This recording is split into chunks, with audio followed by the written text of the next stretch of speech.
জেনার দুনিয়ার শাস্তি, দুনিয়ার শাস্তি আল্লাহ পাক রব্বুল আলামিন দুনিয়ার শাস্তি দণ্ডবিধান বলছিলাম কি জন্য কায়েম করতে বলেছেন, যাতে করে জেনা রাস্তা বন্ধ হয়ে যায় বা কমপক্ষে সংকুচিত হয়ে যায়। বন্ধ হবে না, হয়তো দুটো চারটে থাকবে, কিন্তু তার সংখ্যা কমে আসবে। দেখেন আজকে আলহামদুলিল্লাহ সৌদি আরবে ভিতরে কার বাড়িতে কি হচ্ছে সেটা আল্লাহ পাক জানে। সেই ক্ষেত্রে আপনার মুখস্থ বলা আপনার জন্য জায়েজ নাই, এই হচ্ছে সেই হচ্ছে। আল্লাহ পাক তাদের হিসাব নেবেন যারা লুকিয়ে গোপনে ভিতরে কি করছে না করছে। কিন্তু রাস্তাঘাটে, পার্কে, আর সমুদ্র বিচে কোথাও দেখছেন, এই স্কুল কলেজ ইউনিভার্সিটি দেখছেন কোথাও এরকম দৃশ্য? কিন্তু দেখেন যেসব দেশে ইসলামী আইনের বাস্তবায়ন নেই সেখানে যে কোনো জায়গায় বরং পতিতালয় খোলা আছে, অনুমোদন দেওয়া আছে, অনুমতি দেওয়া আছে। এখানে একটি কথা আরো বলি, জেনা ইসলামে জেনা বলা হয়েছে, সর্ব অবস্থায় জেনা। কিন্তু আজকাল মানব রচিত বিধানে জেনা জেনা অপরাধ কখন? যদি ধর্ষণ হয়, মানে জবরদস্তি, যদি যেটাকে বলা হচ্ছে যে জবরদস্তি যদি করা হয়, তাহলে সম্মতি যদি না থাকে মহিলার তাহলে হইল অপরাধ। আর যদি সম্মতি থাকে, ক্লাসমেট একই সাথে পড়াশোনা করে অথবা মন মিলে গেছে, তাহলে ক্যা করেগা কাজী, মিয়া বিবি রাজি তো ক্যা করেগা কাজী, কিচ্ছু করার নাই। আল্লাহ পাক রব্বুল আলামিন জেনাকে সর্ব অবস্থায় হারাম করেছেন।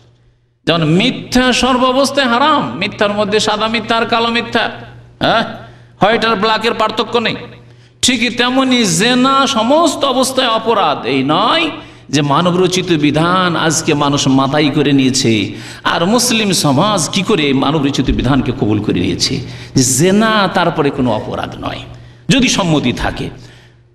এমনকি ধর্ষিতাও যদি হয় আর যদি আদালতে কেস যায়, তাহলে ওই ছেলেকে হয়রান না করে মেয়েকে বেশি হয়রান করা হয়, তারই হয়রানি বেশি হয়ে যায়। আজকে মানব রচিত বিধানের ফয়সালা এরকমই হচ্ছে।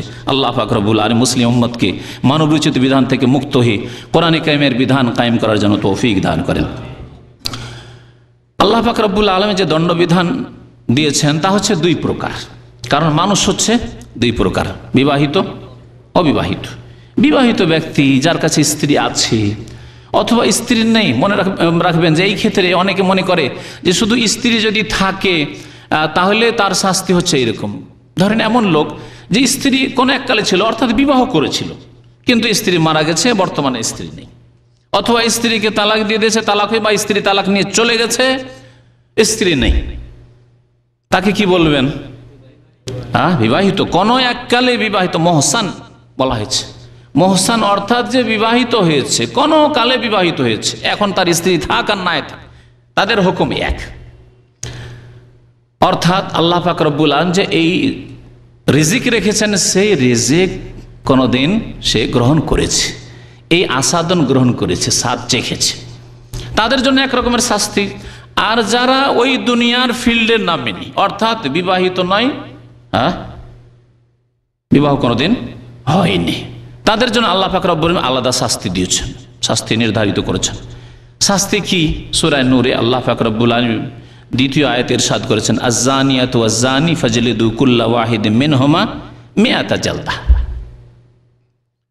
এখানে অবিবাহিত নারী এবং পুরুষ, আয-যানিয়াতু ওয়াজ-যানি, আল্লাহ বলছেন জেনাকারিনী মহিলা, আয-যানিয়াতু ওয়াজ-যানি এবং জেনাকারী পুরুষ, ফাজলিদু কুল্লা ওয়াহিদিম মিনহুমা, তাদের প্রত্যেককে তোমরা কি লাগাও? বেত্রাঘাত করো, কোড়া লাগাও, বেত্রাঘাত করো। মিআতা জালদা, কতটি?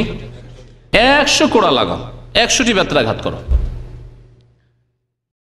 এই হচ্ছে শাস্তি যারা অবিবাহিত বা অবিবাহিতা। এই ক্ষেত্রে কোনো নম্রতা অবলম্বন করবে না, এই ক্ষেত্রে স্বজন প্রীতি করবে না, কাউকে কাছে কাউকে দূরে, যদি কোনো রকমের রাগ থাকে তো এই সুযোগ, যেমন আমাদের দেশে যে সামাজিক বিচারগুলি হয় তাতে তাই হয়, তাই না?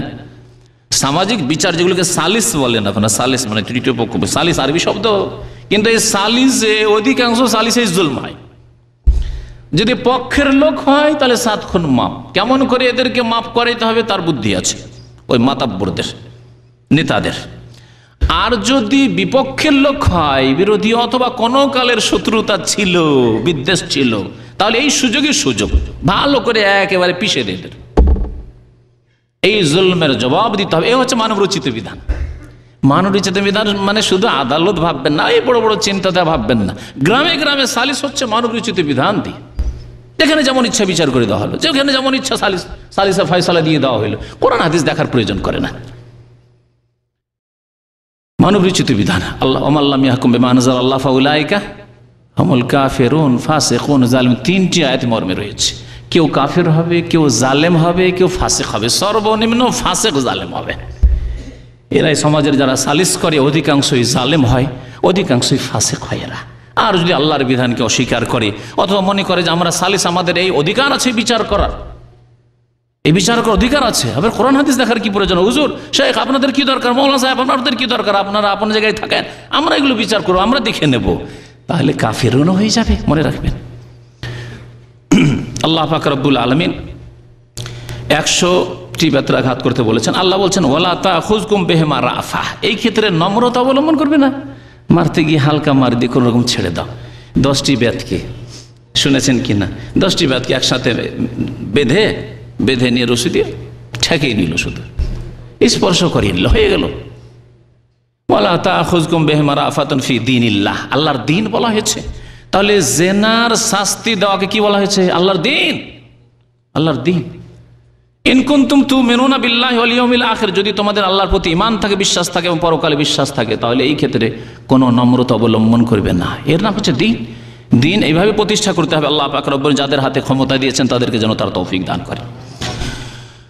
তো এই ছিল জেনার শাস্তি যদি অবিবাহিত হয়। আর যদি বিবাহিত হয় তাহলে এর শাস্তি কোরআনে কারিমে আছে না রাসূলুল্লাহ হাদিসে আছে?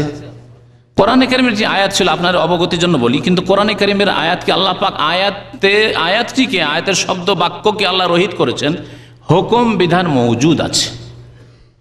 সূরা আহজাবে একটি আয়াত ছিল, আল্লাহ পাক রব্বুল আলামিন কোরআনে কারিমে মনসুখ বলা হয়, মনসুখ অর্থাৎ রহিত। কিছু আছে বিধানকে রহিত করেছেন, কিছু আছে আয়াতকে রহিত করেছেন, কিন্তু বিধান মওজুদ আছে। কিছু আছে আয়াত বিধান উভয়কে রহিত করেছেন। তো আল্লাহ পাক রব্বুল আলামিন এই আয়াত নাজিল করেছেন কোরআনে কারিমে, আশ-শাইখু ওয়াশ-শাইখাতু ইযা জানায়া ফারজুমুহুমা আল-বাত্তাতা। এই আয়াত আর কোরআনে কারিমে নেই, কারণ কোরআনে কারিম থেকে নবী সাল্লাল্লাহু আলাইহি ওয়াসাল্লামের জামানাতে রহিত করে দেওয়া হয়েছে। কিন্তু নবী সাল্লাল্লাহু আলাইহি ওয়াসাল্লামের হাদিস আছে যে প্রথম দিকে আয়াত নাজিল হয়েছিল, সাহাবায়ে কেরাম আয়াত তেলাওয়াত করতেন। আশ-শাইখু ওয়াশ-শাইখাতু, শাইখ মানে কি? বৃদ্ধ হয়, হ্যাঁ, বৃদ্ধ বৃদ্ধা। এখানে উদ্দেশ্য হচ্ছে বিবাহিত বিবাহিতা, বিবাহিত বিবাহিতা এজা জানায়া, যদি জেনায় লিপ্ত হয়, ফারজুমুহুমা আল-বাত্তাতা, তাহলে অবশ্যই অবশ্যই তাদেরকে রজম করো, মানে পাথর দিয়ে মেরে সংসার করে দাও। নবী করিম সাল্লাল্লাহু আলাইহি সাল্লামের হাদিসে যদি এই হুকুম না থাকতো, তাহলে মানসুখ আয়াত দিয়ে বিধান কায়েম করা যায় না। মনে রাখবেন, মানসুখ আয়াত মানসুখ হয়ে গেছে, হুকুমটি হাদিসে বাকি আছে। হাদিসগুলি আপনাদেরকে শোনায়। নবী করিম সাল্লাল্লাহু আলাইহি ওয়াসাল্লাম থেকে উবাদা ইবনে সামিত রাদিয়াল্লাহু তাআলা বর্ণনা করেছেন, খুযু আন্নী কাদ জাআলাল্লাহু লাহুন্না সাবিলা, তোমরা আমার কাছ থেকে বিধান নিয়ে নাও, বিধান নিয়ে নাও। আল্লাহ পাক রব্বুল আলামিন মহিলাদের জন্য রাস্তা বের করে দিয়েছেন, মহিলাদের জন্য রাস্তা বের করে দিয়েছেন, অর্থাৎ মহিলাদের ইজ্জতের হেফাজতের জন্য রাস্তা বের করে দিয়েছেন। যদি এই দণ্ডবিধান আল্লাহ পাক না দিতেন, তাহলে আর এই দণ্ডবিধানের বাস্তবায়ন যদি না হয়, যেমন হচ্ছে না, মানবরচিত বিধান যেসব দেশে বাস্তবায়িত হচ্ছে, সেসব দেশে এই দণ্ডবিধান বাস্তবায়ন না হওয়ার কারণে কত বেশি জেনা, যে কথা বলছিলাম যে আলহামদুলিল্লাহ এখানে ইসলামী আইনের বাস্তবায়ন থাকার জন্য জেনা কোথাও খোলা নেই, কিন্তু জেনা রাত দিন জেনা চলতে আছে, জেনার ঘটনা হতে আছে, বরং জেনার অনুমতি দেওয়া আছে, কারণ মানবরচিত বিধান। জেনা অপরাধ নয়, সম্মতি থাকলে অপরাধ নয়, ধর্ষিতা হলে অপরাধ, কিন্তু সেই অপরাধ আবার আদালতে পেশ করলে আবার উকিল আছে, ব্যারিস্টারি পাশ করে বসে আছে, মানব রচিত বিধানের ব্যারিস্টার হয়ে বসে আছে, তাদেরকে তো পেটের ব্যবস্থা করতে হবে। সেই জন্য জেনা ধর্ষিতা হইলেও এমন করে 9কে 6 করতে হবে, যাতে করে এই জেনা হয়নি, অথবা অপরাধ হচ্ছে এই মেয়েরই, পুরুষের কোনো অপরাধ নাই। এই হলো অবস্থা। আল্লাহ পাক রব্বুল আলামিন যেন আমাদের মুসলিম জাতিকে হিদায়াত দান করেন। নবী কারীম সাল্লাল্লাহু আলাইহি ওয়াসাল্লাম বলছেন যে আল্লাহ পাক রব্বুল আলামিন মহিলাদের জন্য রাস্তা বের করেছে। আল বিক্র বিল বিক্রে জালদু মিয়াতিন ওয়া নাফিউ সানাহ, যদি কুমার এবং কুমারী হয়, অবিবাহিত অবিবাহিতা হয়, তাহলে জালদু মিয়াতিন 100টি বেত্রাঘাত করবে, ওয়া নাফিউ সানাতিন, হাদিসে অতিরিক্ত আরেকটি সাজা শোনানো হয়েছে, 1 বছরের জন্য নির্বাসন। নির্বাসন মানে দেশ থেকে তাড়িয়ে দেওয়া। কিন্তু আজকাল দেশ থেকে তাড়িয়ে দিলে কি অবস্থা হবে বলুন তো দেখি, ভালো হবে না আরো মন্দ হবে? আরো খারাপ হবে। মুসলিম দেশ থেকে তাড়িয়ে দিলে গিয়ে দুনিয়ার জান্নাতে গিয়ে আশ্রয় নিয়ে নেবে। হ্যাঁ, আশ্রয় নিয়ে নেবে। আর এভাবে আশ্রয় দেওয়া হচ্ছে, রাজনৈতিক আশ্রয়ের নামে কত আশ্রয় এরকম দেওয়া হচ্ছে অপরাধীদেরকে। তো যাই হোক, এই জন্য ফোকাহায়ে কেরামরা বলেছেন যে এই নির্বাসন যেখানে আজকালকার জামানায় আরো ক্ষতি করবে সমাজের, সেজন্য বা ওই ব্যক্তি যাকে নির্বাসিত করবেন ওর চরিত্র আরো নষ্ট করে দিবে খারাপ দেশে গিয়ে, যেখানে আরো খারাপ পরিবেশ পাবে। সুতরাং কি করতে হবে, এটাকে জেলে রূপান্তরিত করে দিতে, 1 বছরের জেল, 100টি বেত্রাঘাত এবং তার সাথে সাথে 1 বছরের জেল। ওয়াসাইয়্যিবু বিসাইয়্যিবি জালদু মিয়াতিন ওয়ার রাজম, এই হাদিস মুসলিম শরীফের হাদিস। যদি বিবাহিতা জেনা হয় তাহলে কি করবে, রজম করবে এবং রজমের আগে 100টি বেত্রাঘাত করবে। এই সম্পর্কে ফোকাহায়ে কেরামদের ইখতিলাফ আছে। কিছু ওলামারা বলছেন যে 100টি বেত্রাঘাত করার পরে রজম করতে হবে, আর কিছু ওলামারা বলছেন যে যখন রজম, অন্য হাদিস আছে শুধু রজমের কথা আছে, রজম করলেই তো যথেষ্ট, সুতরাং রজমই তার জন্য যথেষ্ট। নবী করিম সাল্লাল্লাহু আলাইহি ওয়াসাল্লামের হাদিস দ্বারা স্পষ্ট হলো জেনাকারীদের দুনিয়ার শাস্তি।